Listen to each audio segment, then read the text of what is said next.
everyone, welcome back to my channel. My name is Shivani Jha and in today's video I am going to discuss about ozone layer depletion. तो आज की इस video में हम देखेंगे ozone layer depletion क्या होता है, ये कैसे हो रहा है, क्या इफेक्ट पड़ रहा है इसका, किस वजह से ओजोन लेयर डिप्लीट हो रहा है हमारा, इन सब के बारे में हम आज देखेंगे। ओजोन लेयर क्या है, इससे पहले हम एटमॉस्फेयर और उसके लेयर्स को देख लेते हैं। एटमॉस्फेयर क्या है? ये जो हमारा अर्थ का एटमॉस्फेयर है, इसमें 78% नाइट्रोजन, 21% ऑक्सीजन एंड 1% जो है 1% जो है वो अदर गैसेज है। तो एटमॉस्फेयर क्या करता है, जैकेट की तरह है हमारे प्लेनेट पे, एज अ जैकेट वो वर्क करता है हमारे प्लेनेट के लिए। Now as you see in this figure, इसमें दो लेयर शो हो रही हैं। इन्हीं दो लेयर्स के बीच में ओजोन लेयर लाई करती हैं। ये दोनों लेयर कौन सी होती हैं? So first is troposphere. Troposphere हमारी सबसे लोएस्ट लेयर है। जो एटमॉस्फेयर के जो हमारे लेयर हैं उसमें सबसे पहला हमारा ट्रोपोस्फेयर है। ये up to about 10 kilometre in altitude extend रहता है। ये लेयर जो है, जो हम क्लाउड्स वगैरह देखते हैं या जो हम एयर ब्रीथ कर रहे हैं, इसी लेयर पे ये चीज़ देखी जाती है। And second layer is stratosphere. Stratosphere हमारा ट्रोपोस्फेयर के ऊपर है, 10 किलोमीटर से 50 किलोमीटर के बीच में। मोस्ट कॉमर्शियल एरोप्लेन जो होते हैं वो lowest part of the stratosphere में ही जाते हैं। आप देख रहे होंगे कि जो हमारा ट्रोपोस्फेयर स्ट्रेटोस्फेयर के बीच में आपको जो ये दिख रहा है, स्ट्रिप दिख रही होगी, ये ओजोन लेयर है। तो ओजोन हमारा क्या होता है? ओजोन इज अ मॉलिक्यूल जो कि कंटेन करता है 3 oxygen atoms, O3। At any given time ozone molecule जो होते हैं वो कॉन्स्टेंटली या तो फॉर्म हो रहे होते हैं या डिस्ट्रॉय हो रहे होते हैं स्ट्रेटोस्फेयर के अंदर।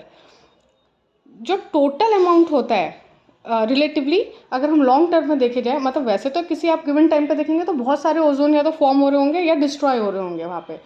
पर अगर आप लॉन्ग टर्म में देखेंगे, कुछ डिकेड्स के बाद देखेंगे, तो आपको ये देखने को मिलेगा कि जो हमारा O3 है वो कॉन्स्टेंट है, ओजोन जो है हमारा वो कॉन्स्टेंट रहता है। अब फॉर्मेशन और डिप्लीशन ऑफ ओजोन लेयर क्या है? फॉर्मेशन ऑफ ओजोन लेयर क्या होता है? ऑक्सीजन मॉलिक्यूल जो होती है O2, वो अल्ट्रावायलेट सनलाइट जो होती है उसके प्रेजेंस में 2 ऑक्सीजन एटम्स में डिवाइड हो जाती हैं। तो ये जो 2 डिवाइड होते हैं ऑक्सीजन 2 एटम में, ये अनस्टेबल होते हैं। दैट्स वाई ये कॉन्स्टेंटली ट्राई करते हैं कि किसी दूसरे ऑक्सीजन मॉलिक्यूल O2 के साथ रिएक्ट कर लें। तो हमारे स्ट्रेटोस्फेयर में बाकी जो O2 मॉलिक्यूल्स हैं उनके साथ ये ऑक्सीजन मिलके O3 ओजोन का फॉर्मेशन करते हैं। नाउ हमने अभी ये पढ़ा था कि at a given time ozone form भी हो रही है एंड साथ ही साथ ये डिस्ट्रॉय भी हो रही है। तो ये तो हमने फॉर्मेशन ऑफ ओजोन लेयर देख लिया। अब ये ओजोन डिस्ट्रॉय कैसे हो रही है? तो उसी सनलाइट की प्रेजेंस में ओजोन जो है वो डिस्ट्रॉय भी होती है। ऑक्सीजन एटम जो है वो O and oxygen molecule O2, मतलब O3 जो है हमारा एक ऑक्सीजन एटम O प्लस जो हमारा ऑक्सीजन मॉलिक्यूल O2 है उसमें ये डिवाइड हो जाता है। तो ये जो पूरा प्रोसेस है ये स्ट्रेटोस्फेयर में कंटिन्यूसली होता रहता है। इसीलिए अगर हम लॉन्ग टर्म में देखते हैं, कुछ डिकेड्स के बाद इसको देखते हैं, तो जो हमारा हमें ओजोन दिखता है वो हमें कॉन्स्टेंट ही दिखता है। नाउ ओजोन लेयर डिप्लीशन क्या होता है? ओजोन लेयर, जो ओजोन डिप्लीशन है, ये हमारा ग्रेजुअल जो अर्थ की ओजोन लेयर जो थिन हो रही है उसी को हम ओजोन लेयर डिप्लीशन कहते हैं। ये थिन क्यों हो रही है? जो ओजोन लेयर डिप्लीट हमारा हो रहा है, मीन्स जो ओजोन लेयर हमारी जो थिन हो रही है ग्रेजुअली, वो क्यों हो रही है? Because of release of chemical compounds जिसमें क्लोरीन या ब्रोमीन हो। ये कहाँ से आते हैं? इंडस्ट्री प्लस जो हमारी ह्यूमन एक्टिविटीज़ हैं उनके थ्रू ये जो हमारी गैसेज हैं, केमिकल कंपाउंड्स जो हैं क्लोरीन और ब्रोमीन, ये हमारी ह्यूमन एक्टिविटीज़ या इंडस्ट्री की वजह से आते हैं। जो ये थिनिंग है ओजोन लेयर की, ओजोन लेयर जो ज़्यादा डिप्लीट हो रहा है, ये पोलर रीजन में ज़्यादा देखा गया है, स्पेशली ओवर अंटार्कटिका। ये जो हमारा ओजोन लेयर डिप्लीट हो रहा है ये CFC की वजह से हो रहा है, CFC गैसेस की वजह से। क्लोरोफ्लोरोकार्बन, ये क्लोरोफ्लोरोकार्बन क्या होता है? जो हमारे रेफ्रिजरेटर AC वगैरह है ना, ये इनकी वजह से हमारे क्लोरोफ्लोरोकार्बन प्रोड्यूस हो रहे हैं। तो जो हमारा CFC है ये सेवरल ऑर्गेनिक कंपाउंड है, कंपोज्ड ऑफ, इसमें कार्बन होता है, फ्लोरीन होता है और क्लोरीन होता है। जब CFC में हाइड्रोजन भी, अगर हमारा CFC गैस जो है उसमें अगर हमारा हाइड्रोजन भी है इन प्लेस ऑफ 1 और मोर क्लोरीन, तो उसको हम हाइड्रोक्लोरोफ्लोरोकार्बन्स कहते हैं। CFC को हम फ्रियोन्स के नाम से भी जानते हैं।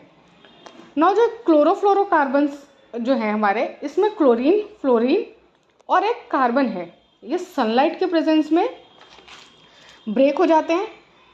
क्लोरीन प्लस CF2Cl में एक क्लोरीन अलग हो जाता है। अब ये एक क्लोरीन रेडिकल ओजोन के साथ रिएक्ट करता है।